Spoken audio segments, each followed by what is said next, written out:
So what they're doing is like, they're starting out with this deceptive behavior of, if we can just hold back and hide the fact we're going to try to sell them something, if we can maybe talk around exactly what we're selling, then it gives us a better shot at getting the sale.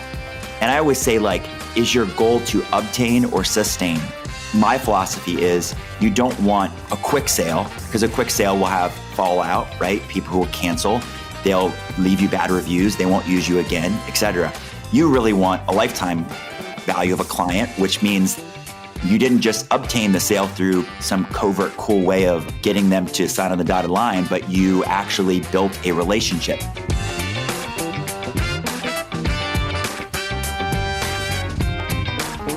Hi, friends. Welcome to the Sales Enablement Podcast. I'm your host, Andy Paul. Now, that was Dan Crum.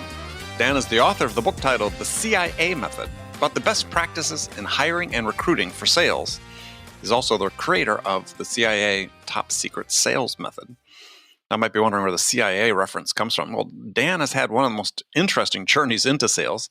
He was a polygraph examiner, lie detector examiner, and special investigator for the CIA. He administered lie detector tests to the people the agency was considering hiring.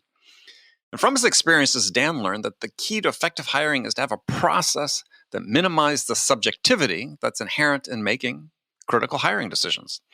So among the topics we dig into is why Dan advocates that portions of the hiring process should be blind, names removed from resumes, and so on. We also dive into some interesting ideas about verification of what you hear during interviews, and also an interesting tip about why you should make audio and video recordings of all the interviews you do. Now, we're going to get into this and much, much more about hiring. But before we get to Dan, I want to remind you to subscribe to this podcast wherever you listen to it. And if you subscribe, we'd certainly appreciate it if you could also give us your feedback about how we're doing in the form of a review. So thank you. All right, let's jump into it. Dan Crum, welcome to the show. Thank you for having me. So where have you been hanging out during this whole pandemic? I live in Fairfax, Virginia. Every time I travel, which hasn't been much recently, I tell people I live in DC because it's simpler to say easier, that than to say Virginia, right? It's because I'm about 20 minutes outside the city. Yeah, I mean, Fairfax County is right there. Just I consider it all part of DC too. I'm sure people who live in Virginia don't like that, but whatever. So you have a couple dogs. So tell us about your dogs. I have 2 Shiba Inus, and I probably will get this imperfect, but I believe they're one of the oldest, if not one of the oldest dog breed in the world. They're from Japan. Mm-hmm. They look like foxes. The one is actually very orange in color, just like a fox. Wow. We actually call him Marty McFox. It's a play on Marty McFly from Back to the Future. Right. Yep. And the other one is pure white, so we call her Elsa, like the Snow Queen from Frozen. Yep. Wow. Look at that. I mean, so are they like at the same age or something? Marty is, I think, 7, and Elsa is 4, maybe almost 5. Okay. Yeah. All right. Well, we could hear them earlier before we started recording. They may make an appearance. You'll see. They make an appearance, and that's fine. That's what I tell people is, the shows, especially during the pandemic, it's not about perfection. If real life intrudes, then so be it. Real life intrudes. Speaking about real life, you used to work for the CIA as a polygraph examiner. So that's pretty fascinating. How'd you get into that?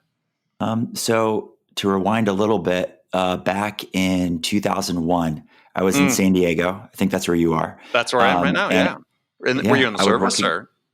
No, I was actually, I moved to San Diego real briefly to work for Tony Robbins. I didn't even have a job there, but and I never even visited San Diego. I literally moved there for the intention to get a job there, and I did. And because I was working for Tony Robbins, I was like a seminar junkie. I would go to these weekend workshops and these things, and those little pamphlet newsletters that came out and said, "Hey, this weekend at this hotel, there's this conference." And so I went to a conference called International Interviewing and Interrogation. And I thought, that sounds cool. I want to learn whatever that is. So I get there, and there's 50 police officers in a hotel for the weekend. And as we're going around introducing ourselves, I realized every one of them is law enforcement, and they're all investigators, detectives, whatever. And they're all doing this for continuing education. I'm doing this because I think it's interesting and fun. So they split us into groups, and they do this really cool mock crime where they have a theft and they have 3 suspects. It's a real theft. And they encourage the people, if you lie and get away with it, you can keep the money you stole, blah, blah, blah. And so as they split us into groups, I'm not even aware what this means. They're like, who wants to be the group leader? I was like, I'll be the group leader. And so that means you have to go up in front of the whole group and interrogate these suspects in this mock crime. And they're all rating you and how you do. And then by the end of the weekend, I get rated the best interrogator. And this is my first time ever trying it, no experience. And the instructors approach me at the end and say, listen, well, we don't disclose this to everyone else, but we work for the CIA where we are polygraph examiners and we do this, to help law enforcement. Would you ever be interested in moving to DC and joining the CIA? And this was August of 2001. So I say, no, I moved to San Diego to work for Tony Robbins. And then 1 month later, September 11th happens and it changes the whole world, as everyone knows. And so I have one guy's business card. I contact him later in the year and say, is that offer still good? And they said, yep. So move me back. I was originally from here, move me back to the DC area, send me to grad school, go through my training there. And so that's how I joined the CIA. And so, I think about polygraph examiners and interrogation. You sort of think about them as being sort of separate things, right? At least as they're portrayed in the movies. Because in the movies, interrogators, one-on-one, maybe we're building some trust, maybe we're, good cop, bad cop, all the various tropes. But you see the polygraph examiners, and it's always, it's very placid, asking questions. I mean, are either of those representative of real life? Sort of. So I think the biggest misconception people have is that interrogation is this intense thing you see in the movies where people are yelling at each other or, there's something intense going on. In reality, so a polygraph examiner would do both. So the job is, the value of a polygraph examiner is in the interrogation, and really it's in the elicitation of information. So you may or may not know this, but a polygraph is inadmissible in court. Right. And so in the CIA, we're dealing with national intelligence stuff. Right. So it's not necessarily, we're not going to court anyway. So in either case, the ability to connect with somebody and make them trust you enough through the course of the interview / polygraph exam test gives you the ability to then go back and influence them later to tell you what they were previously withholding. So it should be properly done. It should be one and the same. A multi-stage effort. Correct. Yeah. Now, and this is another question, just purely for curiosity's sake. Oftentimes because you talked about, you're building a connection with this human being that you're examining, interrogating. Oftentimes in the movie the setup is like, a person sitting facing forward in a chair and the polygraph examiner's behind them. It seems unrealistic if you're trying to actually build a connection with someone. Very good point. So when you're physically doing the test, the person is looking straight ahead, usually at a blank wall. So there's no visual distraction. Mm-hmm. That is only during the test. The test may take minutes, call it 5 minutes, right? So the actual, I ask you 10 questions and you answer those 10 questions, yes or no. And we're monitoring different physiological responses to those questions. Right. Again, that may be a couple of minutes. But most of the time, if we're there for hours, most of the time is spent 2 chairs, nothing in between, facing each other with full ability to connect with, nothing in the way. Right. Well, that's interesting because, again, this, the popular media is that these are distinct roles that, we bring in the mousy looking polygraph examiner that, typically a bald guy or something as they show in the movies. But you're saying it's actually both roles. I think that's interesting. Makes a lot of sense. Yeah. I actually saw, my daughter and I watched a show. It's a new Netflix show, something like American Murder or something of that nature. And it was about a real life murder. True crime story. That happened. Yeah, true crime story. And it was really cool. They showed a lot of, I think it was probably all real video. from body cam footage of the police and in the interrogation room. And that is the rare situation where I've seen an interrogator who's also the polygraph examiner on the police side who did an excellent job. It was a woman. She did amazing, really good job. I mean, always thinks people could improve, but it's rare to see police do such a superb job as she did. If you ever check out that show, you'll see a really good way of interrogating somebody, get them to tell you something they previously were withholding. Well, I'm just sort of thinking in the sales context too, is that, you sort of attack it multiple ways, which is, a lesson I think that is lost on a lot of sellers, is that they assume that when they ask a question of a buyer, that what the buyer is telling them is sort of the God's honest truth. And in my experience has been that it's not, right? I mean, these are human beings you're talking to. They've got agendas, motivations, whatever. It's shaded somehow in one direction.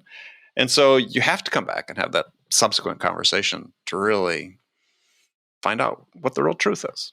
Yeah. And I 10 years ago, I wrote my first book called Is He Lying to You? And in that, this is just for general people knowing if they're being lied to. And I give a bunch of talks where I help people navigate through people trying to sell to them. Are someone lying? And I always say, do not look for truthful information. You'll find it, right? Because what does the truth look like? Well, it can be faked. It can be, done in a way that aligns with what you think truth looks like.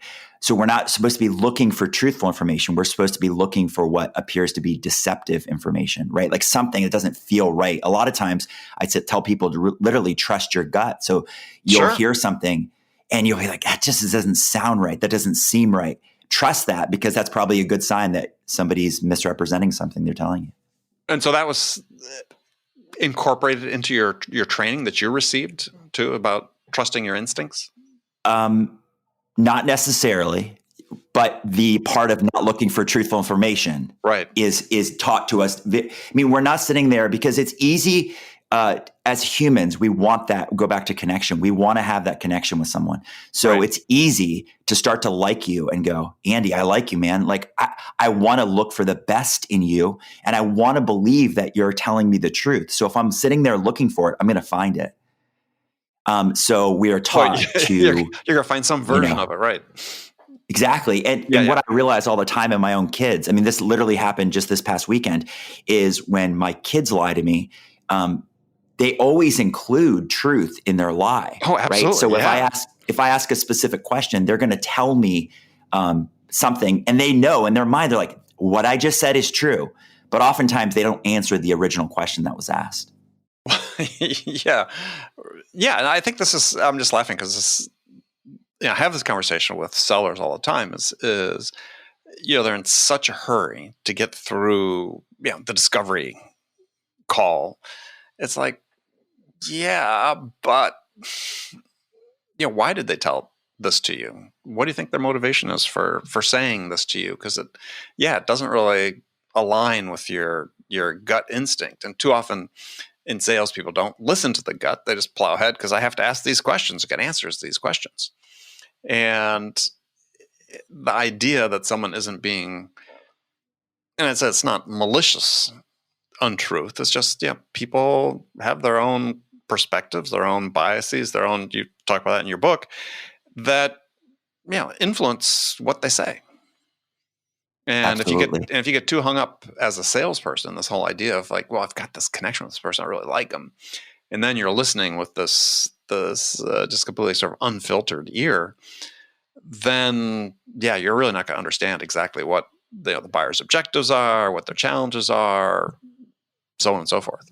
And I'll say something. I think we as salespeople set up the buyers or the leads, the prospects we have, to misrepresent to us by the way we misrepresent to them. Here's simply what I mean. If you look at our marketing, if you look at our advertising, it seems as if everybody's trying to disguise the fact that they're selling something, right? It's almost a free consultation.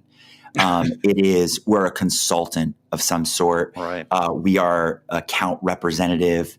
we're going to come in and tell you the 3 steps to this or the 5 tips to this. Recently, I was working with a solar company who showed me their call center script. And I realized they're setting appointments for presentations on solar, yet they never use the word solar once. And so what they're doing is they're starting out with this deceptive behavior of if we can just hold back and hide the fact we're going to try to sell them something, if we can maybe talk around exactly what we're selling, right, then it gives us a better shot at getting the sale. And I always say, is your goal to obtain or sustain, right? Because my philosophy is you don't want a quick sale, because a quick sale will have fallout, right? People who will cancel, they'll leave you bad reviews, they won't use you again, et cetera. You really want a lifetime value of a client, which means you didn't just obtain the sale through some covert, cool way of getting them to sign on the dotted line, but you actually built a relationship. So I'm a huge advocate of people being very direct, obviously honest, and straightforward about, listen, if we meet, my intention, you say it in a nice way, in a better way, but my intention is to make you an offer, right, to buy whatever it is that I sell. And you're making it clear, I'm a salesperson. We can use nicer language to represent that. But I think it really starts with us being so straightforward and honest that it frees up the prospect to be straightforward and honest. And then we have this mutually honest relationship. Oh, I agree.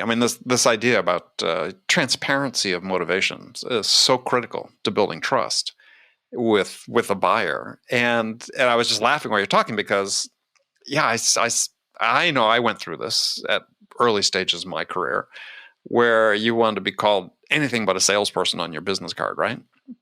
Even when you're handing your business card to a prospect, I just remember those early days. I think mine said marketing representative, and I was working for a big company, and that's what they called salespeople, marketing representative. It's it's the furthest thing from the truth. I was just a salesperson, and I think this is it should be incorporated into sales training. Is this idea, and I'm sort of thinking about this now, just having talked to you and having read your book. It's if you're a salesperson, think that the buyer's got you hooked up to a polygraph machine and they ask you 10 simple questions or 5 simple questions. Are you a salesperson? What are you selling? What's the value to me of what you're selling? And I think you have that vision in your head. It's pretty clarifying for you as an individual. And I'm sure enables the better connection that you would have had otherwise. Absolutely. Totally agree. Yeah. It's so funny how this self-deception still plays such a large part in the sales game. And I think your point is just so critical is how do you expect people to give you the truth if the whole pretense under which you're talking to them is not the truth? Yes, agree. All right. So you created something called the CIA Top Secret Sales System. So I know it's top secret, but what can you tell us about that? I'm happy to reveal as much as we have time for today. Sure. So it simply is a 7-step process that really early on, I'm happy to provide this to people. I give a interrogation scenario. And in this interrogation scenario, I talk about how I utilize these same 7 steps to get this person to tell me the truth, right? So a sale in Polygraph is simply that. It is somebody telling you something that they previously were withholding. Sale, and obviously sales is for them to buy whatever it is you sell. So I basically show the parallel between, look, this works for us here in a real life and death situation sometimes, very critical and important thing. And I just apply those exact steps to, this is the approach you should take when you're selling anybody anything. And I'll jump to 1 step because I think this is probably the most value I could bring to anybody. And it's step 3. Step 3 of the 7-step process is fortify. And fortify simply, people probably heard the term, but it's to strengthen your position. And go back to what I said earlier about being straightforward and honest about you're a salesperson, you have something to sell. Right. I believe in what I teach, the best way to sell somebody something is to tell them your intention is to sell them something. So the way you fortify in this sales process is simply to, part of your we'll call it scheduling call. It might not be your discovery call exactly, but Right. you and I are picking a time that we're going to meet. And then at that meeting, I'm going to present to you whatever it is I sell. I will give you an agenda for what's going to happen at the meeting. So Andy, here's what we're going to do. We're going to do step 1 through 5. And I'm going to tell you very straightforwardly that once we get to, we'll call it step 5 in this presentation, that I'm going to ask you to buy what I sell. Now I say it a little differently. I might say, I'm going to ask you to take the next step with us, whatever that looks like and whatever you represent. And this important part, I'm doing this on a scheduling phone call with you, is that what you typically get if you do this in the proper order is you're going to object now. So you're going to say, oh, Dan, I'm not going to be ready. I'm not going to be ready to buy that. Even if you offer it to me at that presentation, I'm not going to be ready. And so you're already starting early to reveal objections, which means what can I do? I can address them right now. So you might tell me, oh, so-and-so has to be there. I would need to get approval from this. I need to get finances in order. I need to compare you to other vendors of the same product or service. You're going to start telling me stuff. So that way I can make adjustments right away, right from the beginning. I can start allowing you to take those steps or have already completed those steps. So we can just reschedule the time we meet. So then you can be ready if everything lines up to make that purchasing decision. Right. So that's important that I tell you, hey, as part of this presentation, I'm going to ask you to buy what I sell. And then to fortify that even further, I think a common objection salespeople get is the person needs time to review whatever paperwork that you use, if it's a contract or whatever you might use for that next step in the process. So I will include an email to you with the paperwork. It might have stuff left off because we need to fill in the details, but I'm going to say, Andy, so I just sent you an email and it includes whatever paperwork. I'm going to ask you, if you decide to take that step forward with us, it includes that paperwork. So you have a chance to review it in advance. And if you have any questions about that, please let me know. And then further, I restate in the email the agenda for what's going to happen in our presentation, which includes that part where I say, here's the part where I ask if you are ready to buy what I sell. Right. And then I'm going to make sure I have your cell phone number so I can text you. And then I'm going to text you the day of to confirm, 1, that we're still on for the meeting, but 2, have you had a chance to review the email I sent you, which includes the paperwork and has the reminder in there that I'm going to try to sell you something.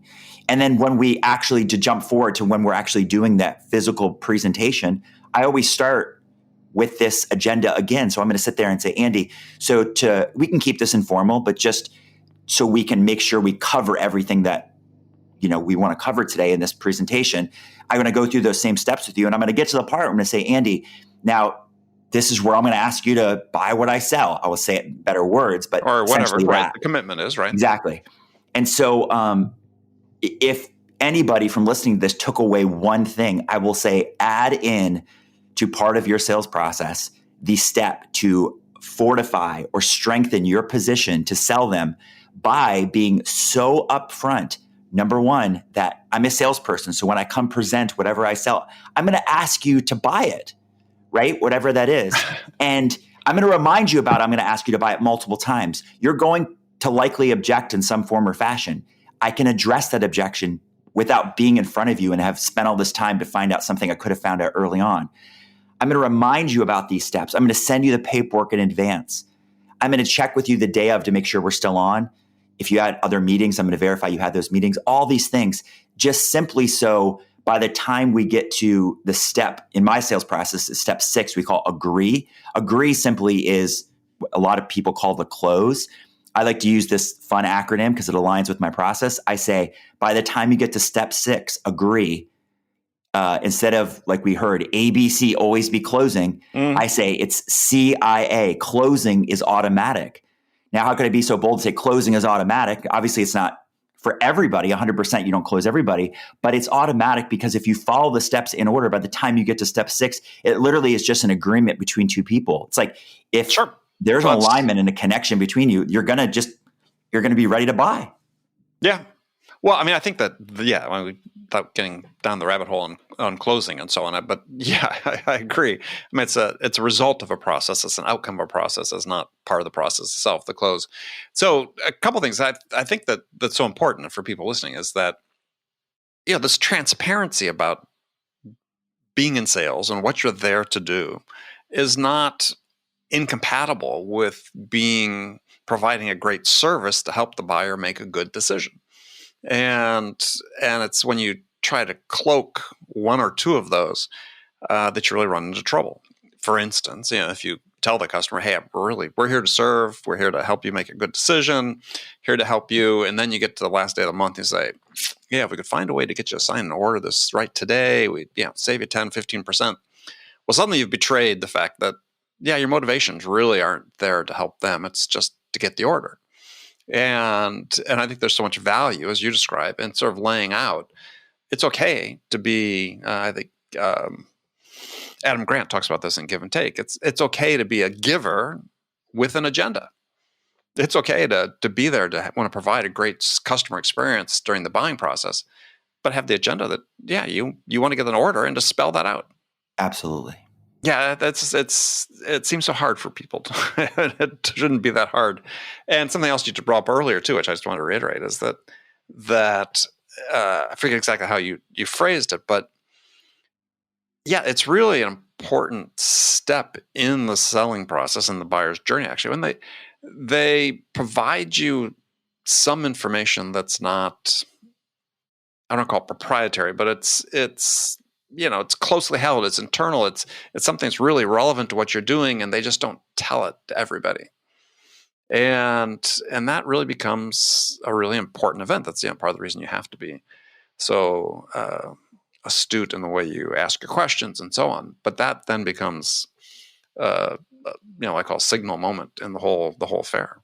Absolutely. You brought up something earlier. I just want to bring it back around, which was you asking me about in polygraph. You commonly see the polygrapher sitting behind or to the side of the subject, we call it, who's actually, taking the test. And I explained that that's only for the portion where we're, monitoring physiology, and the rest of it, we're sitting in a different position. So this is what I teach in the sales system, and also what I teach in the book that's coming out, which is how to set up the room. And so I wanted to ask about that. But go ahead. Sorry. No, that's perfect. So step 4 in my process is connect. And obviously everyone knows this from any sales process or system, which is like connect, build rapport. So I think that a big portion of connection with anybody is through the use of your body, through physiology. And so I know most people think connection or rapport building is magic words. And I know the old cliche way of doing that was to find commonality, right? So we sit there and we talk about things that are similar. And they were like, oh, we connect because we both like football or this certain team, et cetera. I actually think, and I learned a lot of this from Tony Robbins, he always says emotion is created through motion, or the way we use our body. So if you see, my wife's a kindergarten teacher. If I walked into a kindergarten class and I just asked the kids, I said, I won't say anything to you. I'm just going to show you things.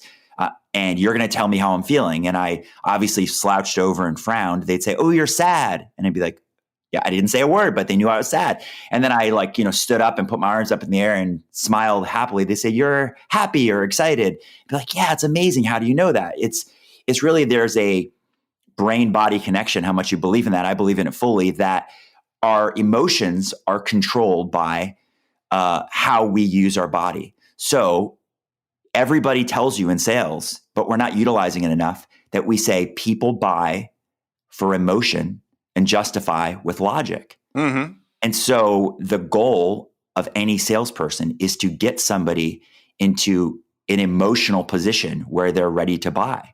Well, how do you possibly do that? One is to have awareness of the fact that their body position, the way they're sitting, standing, moving, talking, gesturing, breathing, all of these things are going to impact their emotions. So the first step, or step 4 in the process, is connect. Step 5, to jump forward, is influence. But you can't influence somebody unless you first connected with them. Right. And a lot of people disregard what I'm about to say because they'll say, oh, that's been taught for 40, 50 years. And that's not necessarily true. I'm telling you it is true, which is a great way to connect with anybody is to, one, have access to see their entire body, which means don't put a barrier between you. So don't sit at the kitchen table if you're in a house. Don't sit at a boardroom table. Don't sit behind a desk if you're in an office. Don't do any of these things that puts a barrier between you and the person. To fully connect with them, you have to have access to see their entire person, and they have to have access to see your entire person. So you set up the room, whether, again, it's in an office, you set up an office where it's 2 chairs, comfortable chairs, hopefully, that are just facing each other with no one else in the room, just one-on-one. Obviously, in home sales, where a lot of people deal with, there's a spouse, so that's okay, like the husband and wife, and then the salesperson, that's fine. But ideally, it's the buyer and the seller, 2 people facing in comfortable chairs directly. I can see the whole person, they can see my whole person. And to connect best with them now, I can watch what it is they do with their body, because that represents the emotion or mood that they're in. And then I can mirror that. Now, mirroring that, people always think it'll be obvious, or people think they're copying them. They will not. If they sit with their legs crossed, sit with your legs crossed. If they sit back in their chair, sit back in your chair. If they lean forward as they talk to you, lean forward as they talk to you. If they gesture a lot with their hands, gesture with your hands. Just do what they do. Now, why does this matter? Because this is subconscious, but subconsciously, humans will feel the connection. They'll feel like, again, it's not conscious. They're not thinking, oh, they're like me. But because emotion is created through emotion or the use of our body, if you're doing the same thing they're doing, it's almost like a tuning fork. There's an alignment of emotions. We both kind of feel the same way because we're using our bodies the same way. Then as you jump forward to the next step is in step 5, influence, you actually will start pacing and leading them. So you'll break the connection. So you made a connection through the use of your body, which is the number one driver of emotion. Then as you break that connection, you actually cause a disconnect. So meaning if the whole time we're kind of leaning forward a little bit, talking to each other, and then I suddenly leaned back in my chair, subconsciously you'll feel the disconnect I just created, but it's a purposeful disconnect. Your brain subconsciously goes, oh, I don't like that. I don't like that. Feels weird to me. Why did he just do that? And so if we had a true connection, you will actually start to follow me. So you want that connection back. You would start to then lean back in your chair, and then it feels better. Like, oh, that feels better to me. Like almost like I got the connection back. And it doesn't always work. So there's a process you go through to get that connection back. But the moment you went from following them in the way that they're using their body to them following you, you now are the leader. So that means you can now influence them. So again, we influence first with body, because emotion is created through emotion of the way we use our bodies. Sure. Then we can influence with words, and we can influence with the rest of the tool set that we have available to in our presentation and what we sell. But I think that's often disregarded. People go, it's old school, that's cliche. That doesn't work. I'm telling you, it works and it matters. Well, okay. So let's put all that in the context of a Zoom call. Okay. Do you want me to tell you how you just because utilize that in a Zoom call? or in a phone call. It's not that. Yeah, you referred to sort of the old-fashioned cliche about connecting on common ground, which actually I don't think is old school at all. In fact, I think it's not practiced nearly enough. Is finding common ground. There's Jonah Berger in his recent book, The Catalyst, talks about this as a way to get conversations going, is finding perhaps in unexpected ways common ground, but.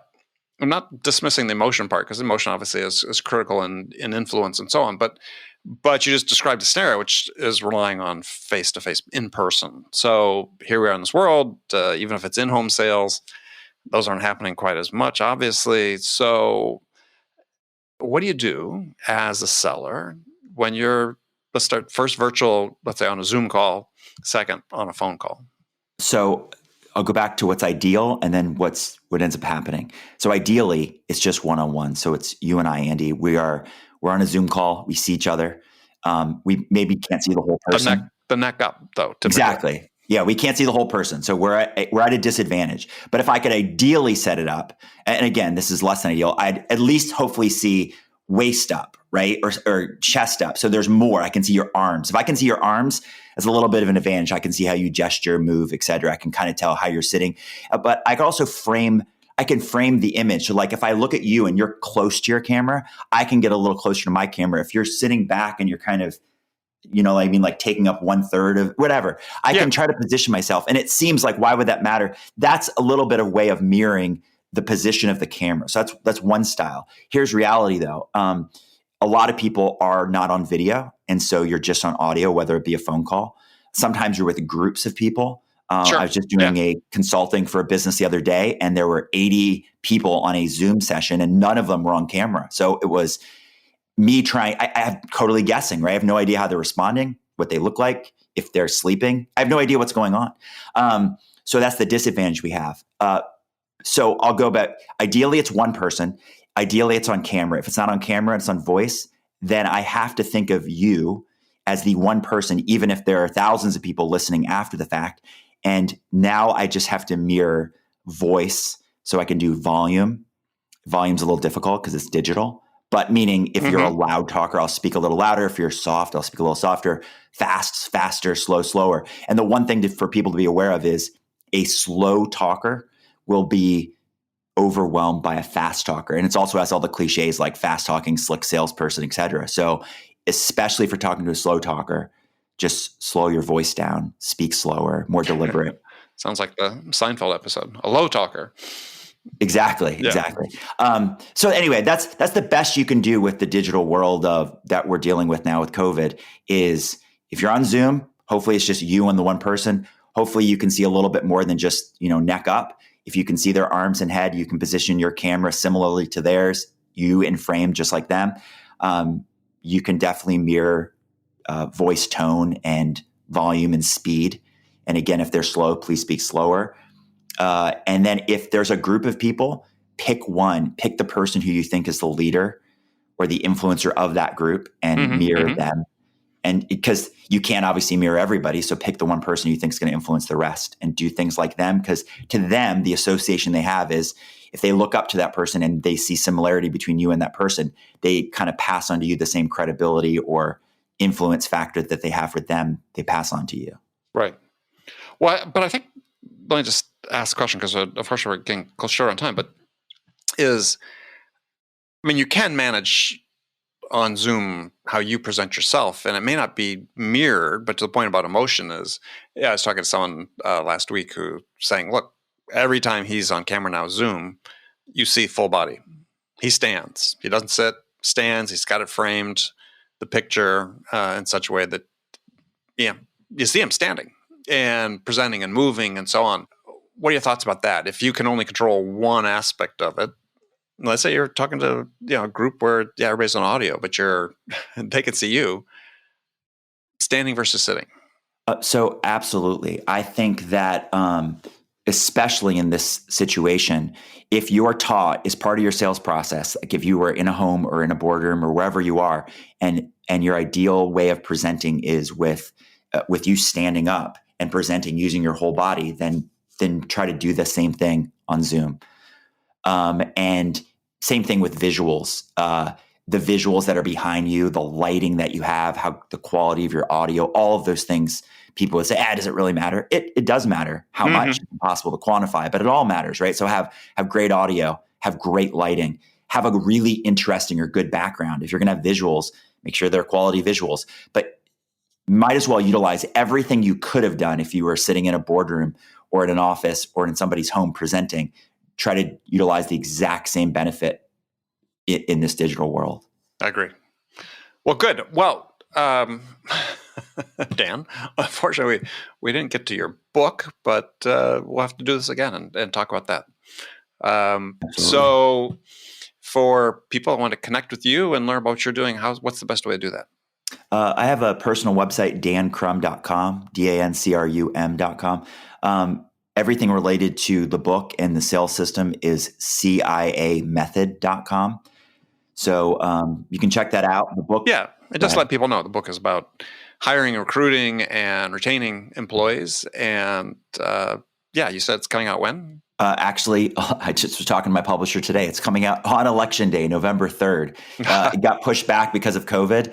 I don't know if the timing is the greatest, but and also everything going on with unemployment. But at the same time, yes, that book is on using the same things that we did in the CIA for recruiting and hiring talent that you could utilize if you're in a position to hire anybody. Very cool. All right. Well, Dan, thank you so much for joining us. Thank you for having me. Appreciate it. Okay, friends, that's it for this episode. First of all, I want to thank you for taking the time to listen. I'm so grateful for your support of this show. And I want to thank my guest, Dan Crum, for sharing his insights with us today. If you enjoyed this episode, please subscribe to this podcast, Sales Enablement with Andy Paul, on iTunes, Spotify, or wherever you listen to podcasts. And if you could also leave us a rating or a review and let us know how we're doing, well, we'd certainly appreciate that. You can do all that on your phone in less than a minute as soon as this episode is over. So thank you for your help. And thank you so much for investing your time with me today. Until next time, I'm your host, Andy Paul. Good selling, everyone.